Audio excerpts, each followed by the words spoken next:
The highest price is always the best offers. That's today's myth. Is that myth true? Welcome to another episode of Myth versus the Truth. There are many aspects to a transaction. Now, the price being high, yes, it's good. However, you need to look at the buyer's qualification.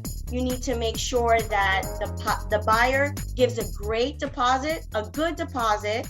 We need to make sure that they're strong enough to complete the transaction and get us all the way to the closing table. So let's compare a little bit.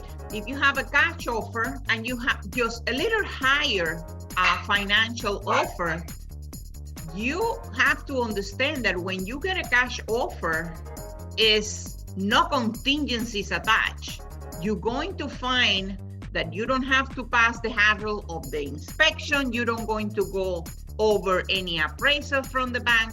You're going to be straight, maybe 3 weeks max closing table, and that is maybe a way that you can find the file to be ready and done really quick.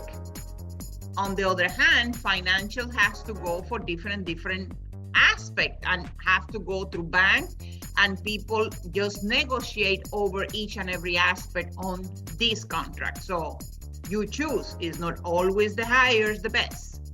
So bottom line is, you may have an offer higher price, but don't just go for that. Check all the different aspects of the contract, because your goal is, of course, on the highest and the best price, also to close the transaction. You don't want multiple times the deal fall apart and the property stays in the market for a longer time.